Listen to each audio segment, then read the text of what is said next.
Hello friends, this is Rachna Rawat and welcome to my channel Let's Go। आज मैं यहाँ पर आपके सामने CDP का क्वेश्चन पेपर जो कि सेट ए का लिया है लेकर आई हूँ। ठीक है, ये पेपर सीरीज में फर्स्ट नंबर की है हमारा। तो हमें पता है कि कितने इम्पोर्टेंट्स होते हैं हमारे प्रीवियस ईयर क्वेश्चन पेपर।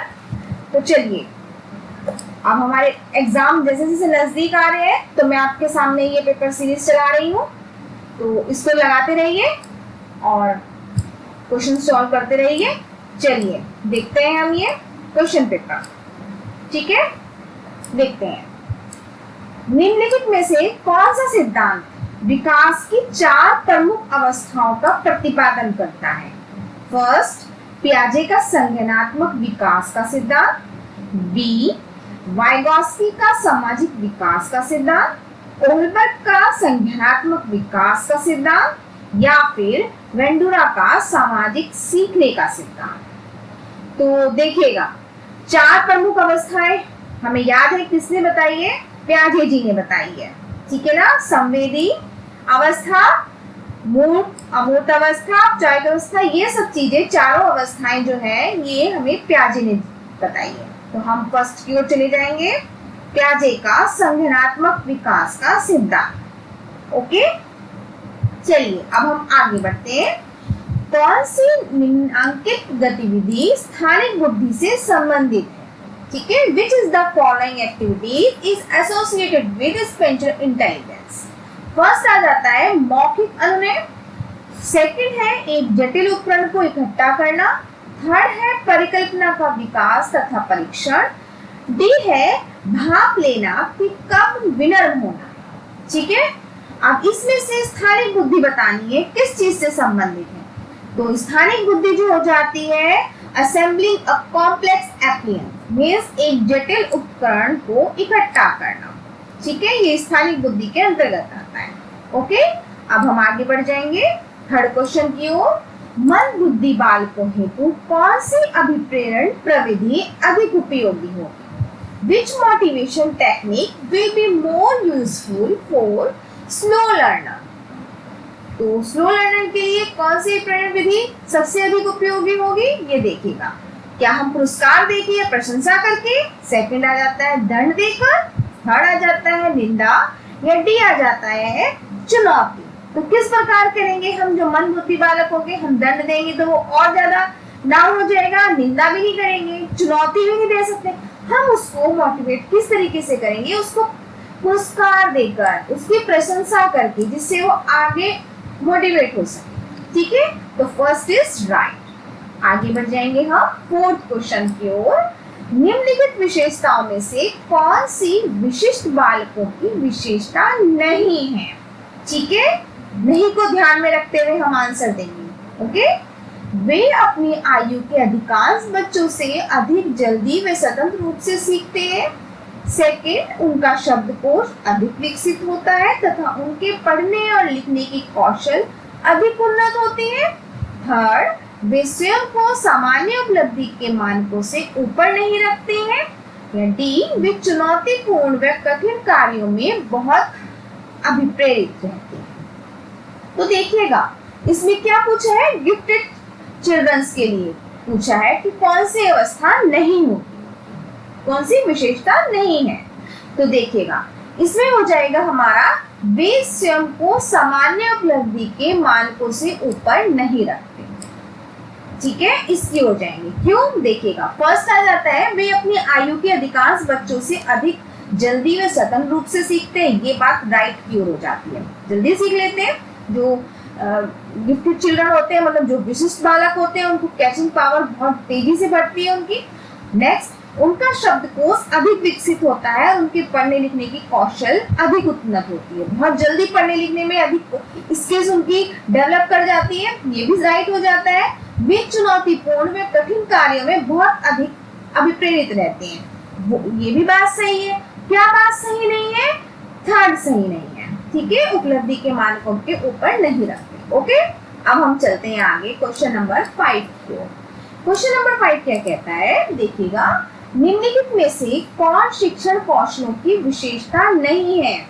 फिर से विशेषता नहीं पूछी है, तो इसको ध्यान में रखते हुए फर्स्ट है शिक्षण कौशल शिक्षक क्रियाओं अथवा व्यवहारों से संबंधित होते हैं। बी, शिक्षण कौशल छात्रों के सीखने में सहायता एवं सुगमता प्रदान करते हैं। सी, शिक्षण कौशल कक्षा शिक्षण व्यवहार की सभी इकाइयों से संबंधित होते हैं। या फिर डी, शिक्षण कौशल शैक्षिक विशिष्ट उद्देश्यों को प्राप्त करने में सहायक होते हैं। तो हमें क्या बताना है? Which is the following is not a special feature of teaching skill? कौन से शिक्षण कौशल की विशेषता नहीं है? हमें नहीं की ओर जाना है, तो इसमें हमें राइट आंसर हो जाता है सी, शिक्षण कौशल कक्षा शिक्षण व्यवहार की सभी इकाइयों से संबंधित होते हैं। ठीक है, चलिए अब हम आगे बढ़ जाएंगे क्वेश्चन नंबर 6 की ओर। निम्नलिखित में से कौन सा कथन शिक्षण की प्रकृति की सटीक व्याख्या नहीं करता है? कौन सी नहीं करता? ठीक है, फर्स्ट है शिक्षण एक अंतःक्रिया है, टीचिंग इज इंटरेक्शन, राइट। शिक्षण कला और विज्ञान दोनों ही है, ये भी बात सही की ओर जाती है। शिक्षण एक विकासात्मक प्रक्रिया है, डेवलपमेंट प्रोसेस है, ये भी बात सही है। शिक्षण केवल शिक्षक के लिए ही उपयोगी है, तो ये बात गलत है। ऐसा नहीं है शिक्षण केवल शिक्षक के लिए, छात्रों के लिए भी है। तो हम आंसर रॉन्ग कौन सा हो जाता है? डी, यही पूछा है, सटीक व्याख्या नहीं करता है। ठीक है, तो हम ये आंसर राइट हो जाता है, शिक्षण केवल शिक्षण के लिए ही उपयोगी है। ठीक है, अब हम आगे बढ़ जाएंगे क्वेश्चन नंबर 7 की ओर। निम्नलिखित में से कौन सा कथन अधिगम को स्पष्ट रूप से परिभाषित करता है? Which of the following statement clearly define learning? First है अधिगम प्रक्रिया तथा परिणाम है। सेकंड, अधिगम एक कंटिन्यूअस प्रोसेस है, ये सतत प्रक्रिया है। अधिगम व्यवहार परिवर्तन की प्रक्रिया है, या फिर उपरोक्त सभी की ओर। आप देखिएगा, अधिगम जो है learning is both process and product. ठीक है, ये भी बात सही हो जाती है। अब अधिगम एक सतत प्रक्रिया है, ओके, अधिगम ये भी बात ठीक है, कंटिन्यूअस प्रोसेस है।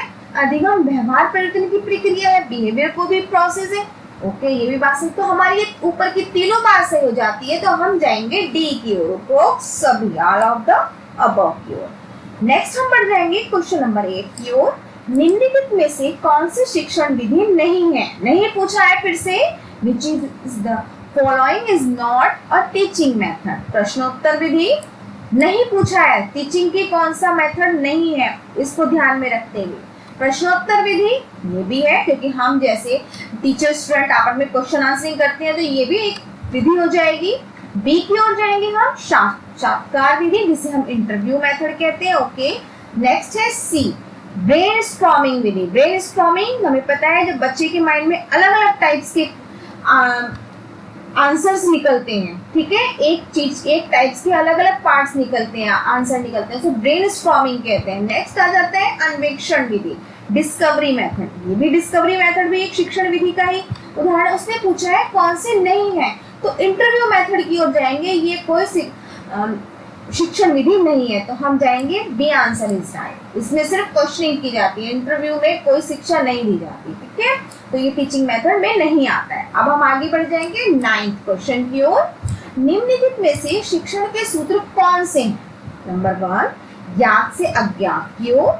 बी, स्थूल से सूक्ष्म की ओर। थर्ड, सरल से जटिल की ओर, या पूर्ण से अंश की ओर।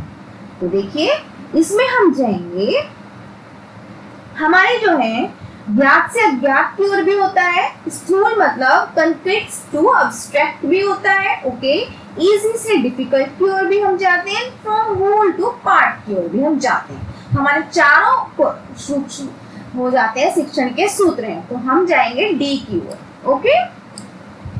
चलिए अब हम आगे बढ़ जाते हैं, सारी विधियां हैं ये। 10th क्वेश्चन की ओर। निम्नलिखित में से कौन से कारक व्यक्तित्व को प्रभावित करते हैं? तो व्यक्तित्व को कौन से प्रभावित करते हैं? दैहिक या वंशानुक्रम संबंधी कारक, मनोवैज्ञानिक कारक, पर्यावरणीय कारक, या प्रयोगात्मक कारक। तो कौन से वे कारक है? तो हम जाएंगे देखिएगा, दैहिक या वंशानुगत कारक, ओके ये भी है। नेक्स्ट हम जाएंगे मनोवैज्ञानिक कारक की ओर, तो ये भी है। थर्ड है पर्यावरणीय कारक, तो ये भी है।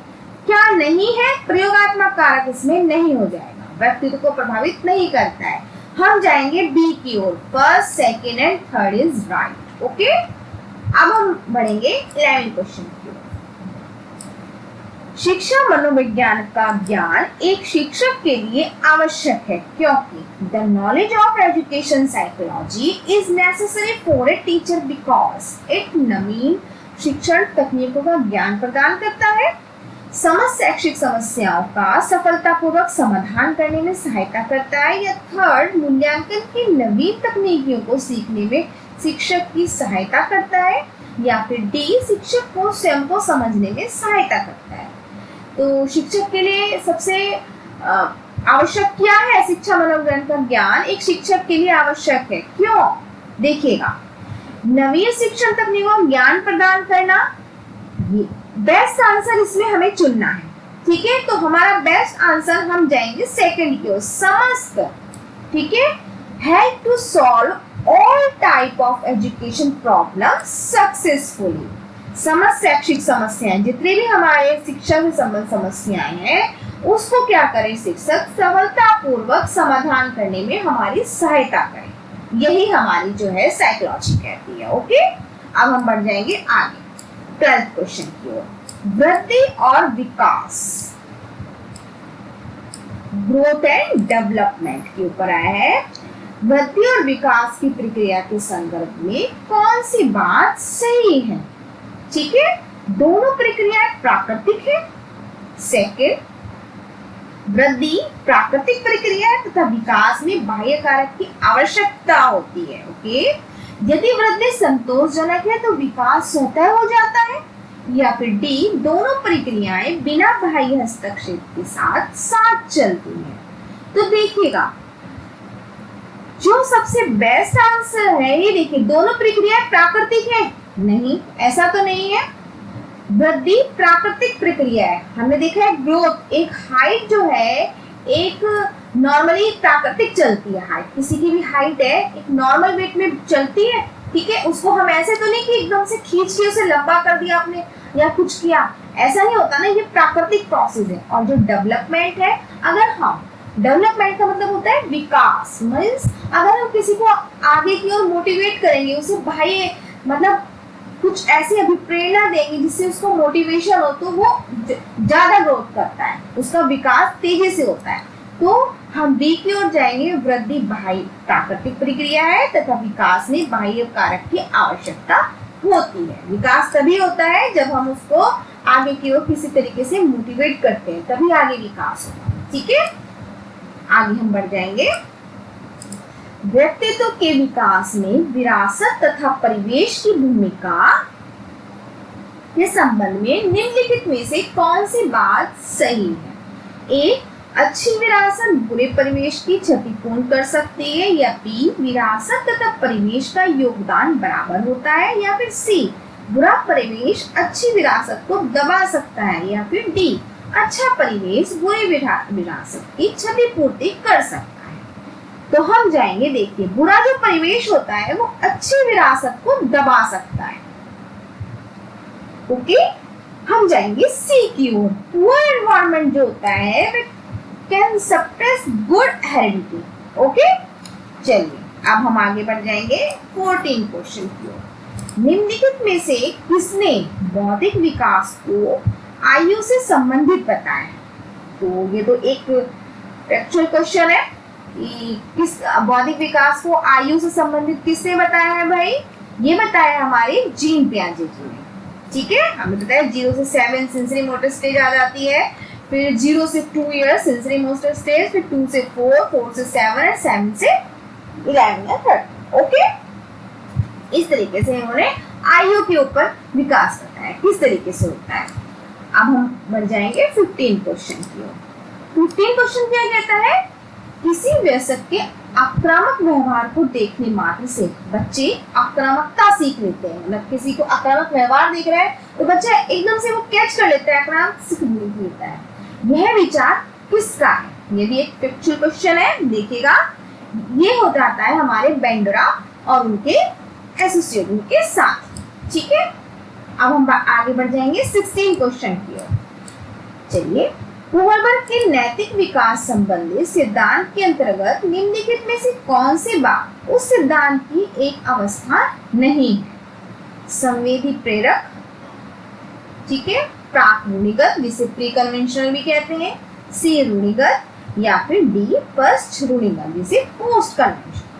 तो कोहलबर्ग ने क्या देखे, ये देखिएगा, नैतिक सिद्धांत के अंतर्गत कौन सी बात सिद्धांत की अवस्था नहीं पूछा है, नहीं है। ओके, तो कौन सी नहीं है देखिएगा। कोहलबर्ग के अंतर्गत जो है वो संवेदी प्रेरक नहीं है। ये तो हमें किसने दिया था? संवेदी सेंसरी मोटर स्टेज 0 से 2 इयर्स, ये दिया था प्याजे जी ने। कोहलबर्ग के अंदर जाती है pre conventional, conventional and post conventional, ये 3 स्टेज कोहलबर्ग जी ने। नेक्स्ट हम आगे बढ़ जाएंगे 17 क्वेश्चन की ओर। एक छात्र गणित के प्रश्न करते हुए एक प्रश्न पर अटक गया।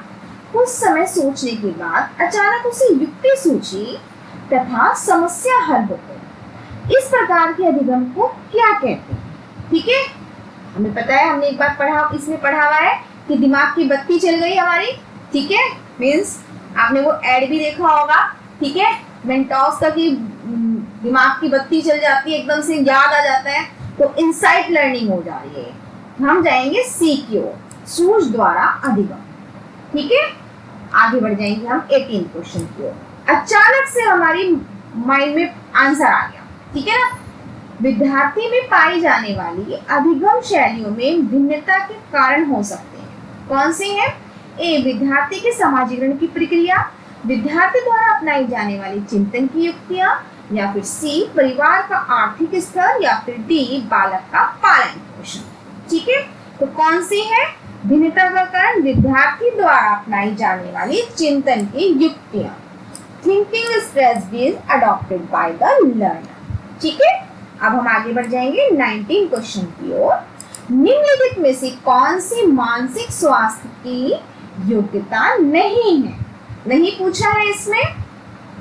संतुलित, एकीकृत तथा समृद्ध विकास, वास्तविकता की स्वीकृति, शेखी बघाना, या फिर नियमित दिनचर्या। अब देखिए, जो बैलेंस और इंटीग्रेटिव और हार्मोनियस डेवलपमेंट होता है, ये भी होता है मानसिक स्वास्थ्य, इसमें होता है। नहीं पूछा है वास्तविकता की स्वीकृति, ये भी होती है। नियमित दिनचर्या, रेगुलर लाइफ, हम नियमित दिनचर्या अपनी रखेंगे तभी हमारा स्वास्थ्य बिल्कुल मानसिक स्वास्थ्य सही रहेगा। कौन से नहीं है? तो वो है हमारी शेखी बघाना, बिना बात की बात करते हैं जो शेखी बघाना, बूस्टिंग। ओके, अब हम आगे बढ़ जाएंगे 20 क्वेश्चन की ओर। 20 क्वेश्चन देखिए क्या कहता है। उच्च स्तरीय ज्ञानात्मक कौशलों का विकास करने में निम्नलिखित में से कौन सा सर्वाधिक उपयुक्त है? ए हो जाएगा व्याख्या निर्देशन, बी भूमिका अभिनय, सी चर्चा सत्र, या फिर डी खोज अधिगम। तो कौन सा हो जाएगा हमारा ये? इंक्वायरी लर्निंग, खोज अधिगम। ओके, सबसे अधिक उपयुक्त है। ठीक है, अब हम आगे बढ़ जाएंगे क्वेश्चन नंबर 21 की ओर। विद्यार्थी में समस्या समाधान योग्यता के पोषण का एक महत्वपूर्ण तरीका है। समस्या समाधान की योग्यता का एक महत्वपूर्ण तरीका है, देखिए कौन सा है? विमर्शक अभिव्यक्ति निर्माण को उत्प्रेरित करना, उन समस्याओं पर बल देना जो उनके लिए वास्तविक है, या फिर औपचारिक तर्कना तकनीक का प्रशिक्षण करना। ठीक है, सर्वमान्य उत्तर देना या स्वीकार करने से इनकार करना। तो हमारा सबसे अच्छा पूछा है, one of the most important way of the fostering problem solving on the part of student. तो कौन सा हो रहा है हमारा? सी आंसर, हमारा सबसे बेस्ट आंसर में हम जाएंगे तो हमारा सी बिल्कुल ठीक हो जाता है। To provide them with formal reasoning technique. Okay, चलिए अब हम आगे बढ़ जाते हैं 22। करिकुलम के बारे में पूछा है इसमें। ठीक है ना, पाठ्यक्रम से भाव है। करिकुलम मीन्स विद्यार्थी द्वारा स्कूल में प्राप्त किए गए सभी अनुभव, विषय जिन्हें अध्यापक वर्ग द्वारा पढ़ाया गया, या फिर सी कोर्स के लिए निर्धारित पाठ्यक्रम, कक्षा अनुभव, खेल और क्रियाएं। तो कौन सा है इसमें है 22 में है हमारा विद्यार्थी द्वारा स्कूल में प्राप्त किए गए सभी अनुभव, all the experience which student get in school, वही हमारा करिकुलम में आता है। ओके, अब हम आगे बढ़ जाएंगे। NIVH संबंधित है, ये काफी बार क्वेश्चन पूछा गया है ऑल टेट एग्जाम में, सिर्फ यूटेट में नहीं, और भी जितने भी सी टेट है, ठीक है, एस टेट है, इन सब में ये क्वेश्चन हर बार रिपीट होता है। ठीक है, तो ये ध्यान से करके जाइए। NIVH किससे संबंधित है? ये है विजुअल हैंडीकैप से, ठीक है, दृष्टि बाधिताओं से। नेक्स्ट हम आगे बढ़ जाएंगे 24 क्वेश्चन की ओर। पूर्व भाषी बधिरता होती है, क्या होती है? प्रीलिंगुअल डिफरेंस अकर्स भाषा अर्जन से पूर्व, भाषा अर्जन के उपरांत, या जन्म से या मृत्यु में से कोई से नहीं। देखिए, जन्म से भी नहीं होती, ये भाषा अर्जन के उपरांत भी नहीं होती। ये कब होती है? बिफोर एक्विजिशन ऑफ लैंग्वेज, जब भाषा हम अर्जित करते हैं उससे पूर्व में होती है। ठीक है ना? तो 24 का ए आंसर इज राइट। चलिए आगे बढ़ते हैं क्वेश्चन नंबर 25 की ओर। श्रवण बाधिताओं के लिए कक्षा कक्ष व्यवस्था का कौन सा आकार सबसे ज्यादा प्रभावशाली है? Which space of classroom arrangement is most effective for hearing impaired? ठीक है, वृत्ताकार या अर्धवृत्ताकार, आयताकार या फिर वर्गाकार। तो श्रवण बाधिताओं के लिए, ठीक है, मतलब जो सुन नहीं सकते उनके लिए, तो उनके लिए कौन सा है? Semi circular. हम जाएंगे बी की ओर। उनकी व्यवस्था कक्षा कक्ष में किस तरीके से की जाती है? एक सेमी सर्कल के रूप में। ओके, इस तरीके से की जाती है। 26 की ओर हम बढ़ जाएंगे। कौन सी अधिगम विशेषता मानसिक मंद बालक की नहीं है? कौन सी नहीं है? धीमी गति से सीखना, शीघ्र बोलना, अनुकरण से सीखना, या फिर सामान्यकरण की क्षमता। तो हम जाएंगे धीमी गति से सीखना, तो ये भी होती है। शीघ्र बोलना, मंद गति का जो बालक होता है वो भूल भी जाता है जल्दी। अनुकरण से सीखना, इमिटेशन लर्निंग, ये भी। सामान्यकरण की क्षमता वो इसमें नहीं होती। ठीक है, एबिलिटी टू जनरलाइज। हम जाएंगे डी की ओर। ठीक है, ये आंसर हो जाता है हमारा राइट। अब हम आगे बढ़ जाएंगे 27 की ओर। दृष्टि बाधिताओं के लिए एकीकृत शिक्षा का उद्देश्य। एक फर्स्ट नंबर पे आता है सामाजिकरण एकीकरण, या फिर सामाजिक मान्यता, या फिर सी ए और बी दोनों, या कोई भी नहीं इनमें से। तो देखिएगा, a of integrated education for visual impaired. Visual impaired के लिए है सामाजिक एकीकरण भी होना चाहिए, ठीक है, और सोशल रिकॉग्नाइजेशन भी होना चाहिए, मान्यता भी होनी चाहिए।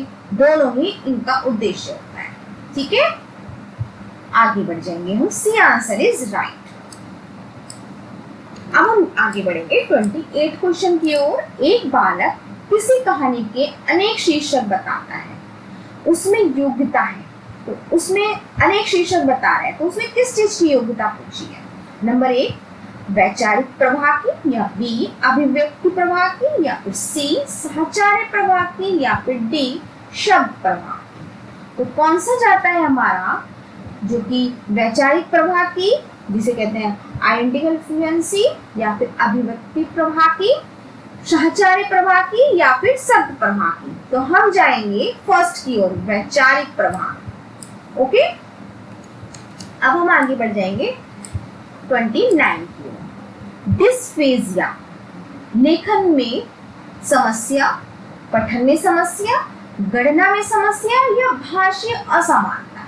तो देखिए, लेखन से रिलेटेड हो जाती है, जो लिखने से हो जाती है, या पठन से, या गणना से। गणना से हमें पता है कौन सी होती है? कैलकुलिया। ठीक है, और हमने जो नहीं पढ़ा है डिस्फेजिया, ये भी एक अलग से करके आया है। मोस्टली ये कम पूछा जाता है, गणना से या लेखन से पूछा जाता है, जैसे ग्राफिया हो गया, डिस्ग्राफिया हो गया, लेखन संबंधी, पठन संबंधी, ठीक है, गणना संबंधी डिस्कैलकुलिया हो गया, इस बार आया है डिस्फेजिया। तो डिस्फेजिया जो होती है वो भाषा से रिलेटेड होती है, जो कि भाषीय असमानता है। ठीक है, तो हम जाएंगे DQ, लैंग्वेज एबनॉर्मलिटी। ओके, आगे बढ़ जाएंगे। इससे क्वेश्चन एक आता ही है, डिजीज से रिलेटेड क्वेश्चन आता ही है। ओके, तो इसे जरूर करके जाइएगा। नेक्स्ट आ जाते हैं हम 30 क्वेश्चन को। संज्ञान जानने की प्रक्रिया है जिसमें सम्मिलित नहीं है। क्या चीज सम्मिलित नहीं है? सोचना, समझना, सेकी बघाड़ना या फिर समस्या समाधान। देखिएगा क्या नहीं है, तो वो है सेकी बघाड़ना। C answer is right. ठीक है, तो मैंने यहाँ आपके सामने पूरी कोशिश की है पूरा क्वेश्चन पेपर अच्छे से समझाने की। तो आई थिंक आपको मेरी ये वीडियो पसंद आई होगी। तो प्लीज कमेंट बॉक्स में बताइएगा आपको मेरी ये वीडियो कैसी लगती है। ठीक है, हम आगे भी अपनी टेस्ट सीरीज चलाते रहेंगे, जिससे में previous year question paper solve करते रहेंगे, जिससे हमारा यूटेट एग्जाम अच्छे से क्लियर हो सके। ठीक है, चलिए, आई होप आपको मेरी ये वीडियो पसंद आई होगी। तो लाइक कीजिए, शेयर कीजिए और सब्सक्राइब कीजिए। Thank you.